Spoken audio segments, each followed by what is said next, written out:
una pregunta que tendríamos que resolvernos y tendríamos que poner en cierta responsabilidad al gobierno federal. ¿Qué es lo que haces en el artículo, el cual me pareció muy importante, justamente un día antes de presentarnos el Plan Nacional de Vacunación? Creo que haces las preguntas correctas y no solo las preguntas correctas, sino también un panorama de cómo sí necesitamos una política pública para convencer a la ciudadanía de la importancia de vacunarse. Efectivamente, seguramente tú lo sabes, hemos estado en una carrera, por supuesto, para conseguir las vacunas. Nos dicen que llegarán 250,000, nos dicen que para el primer trimestre habrá miles más de distintos laboratorios, pero la pregunta que te haces es, ¿vacunarse o enfermarse?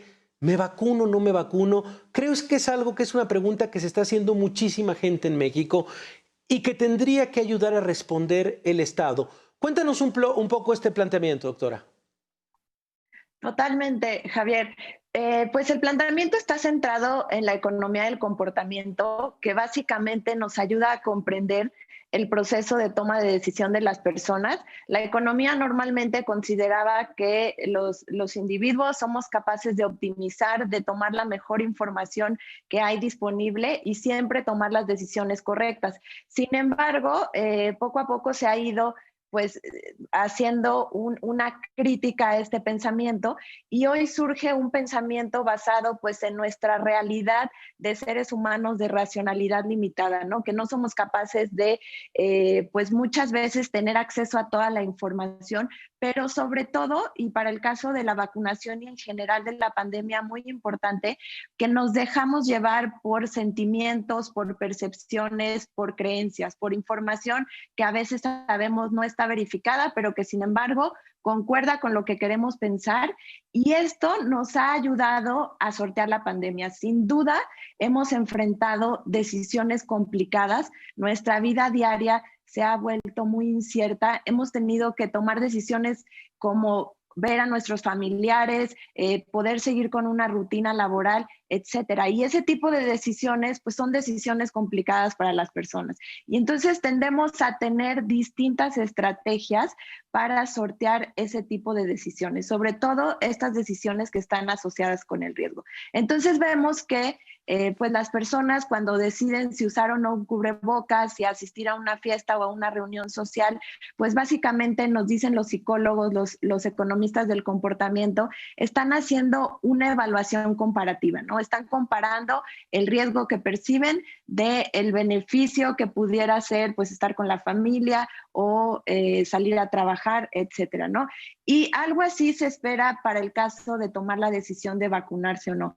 De hecho, la semana pasada, la Organización Mundial de la Salud, con un conjunto de economistas del comportamiento, expertos en la materia, sacaron a luz un documento que justamente hablaba pues de lo que estamos empezando a ver en las encuestas, ¿no? Hay una encuesta mundial que realizó Ipsos que nos deja ver que incluso en países como Francia, alrededor de la mitad de los ciudadanos piensan que no se van a vacunar, ¿no? Cuando les preguntan, ¿tú te vacunarías en el primer mes que está disponible la vacuna? Pues un gran porcentaje tiene miedo, ¿no? Percibe un riesgo de esa vacuna. Y México, a pesar de que estamos viviendo, pues los datos que tú nos mencionabas, ¿no?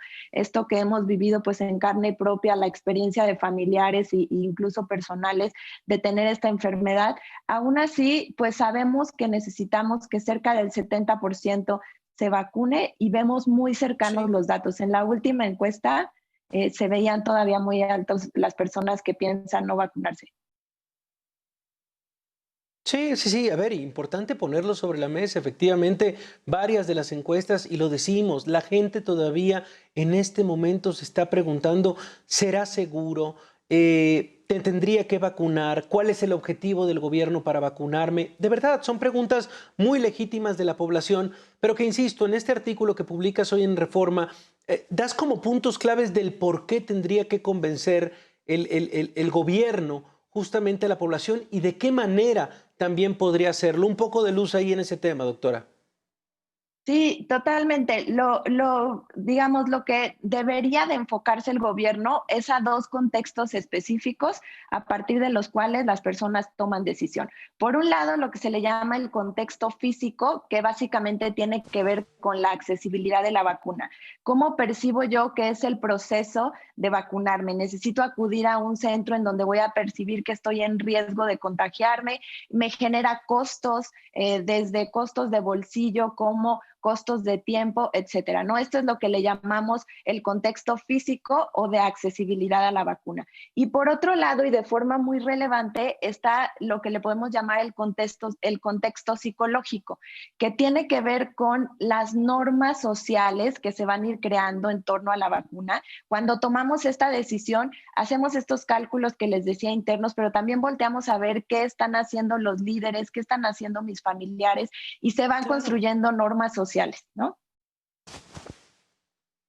Sí, sí, sí, sí. Creo que de verdad, a ver, y lo dice bien, doctora, específicamente se nos ha dicho distintas autoridades el uso del cubrebocas. Sin embargo, la falta de una comunicación contundente, la falta de un líder que de manera, insisto, contundente y con el ejemplo, diga, a ver, es importante el uso del cubrebocas y lo voy a usar todos los días. Ha funcionado aquí, incluso me sorprende mucho, por ejemplo, la encuesta que publica el sábado el diario Reforma sobre la figura de Claudia Sheinbaum, la doctora Sheinbaum, cómo en estos meses de pandemia ha subido hasta el 64% de aprobación por el específico, la manera en la que ha comunicado el uso del cubrebocas, por ejemplo, o la que ha enfrentado de alguna manera la pandemia, con mensajes mucho más contundentes.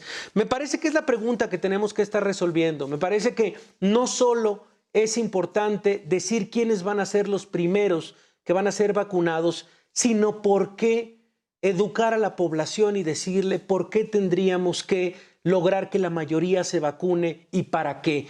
Creo que es una de las grandes de algo que no podemos olvidar el día de mañana cuando se presente el plan de vacunación, si realmente está enfocado en convencer a la gente, doctora. Totalmente, además de que hay herramientas, la economía del comportamiento, las ciencias del comportamiento han desarrollado herramientas muy claras. Tú decías, la comunicación es una de ellas. Las personas necesitan certidumbre para navegar estas decisiones bajo riesgo, necesitan información, pero también necesitan un entorno que apoye la idea de la vacunación. Entonces, ideas como generar una norma social de vacunarse, tú lo decías bien, hablar de la responsabilidad individual, de por qué lo que hagamos cada uno de nosotros va a tener un impacto en el bienestar social, en que podamos regresar a la vida económica, los niños puedan regresar a la escuela, ¿no? Hablar del costo que implica no vacunarse para que las personas pues naveguen este miedo, esta ansiedad que genera esta decisión en un año ya complicado, una decisión tan incierta.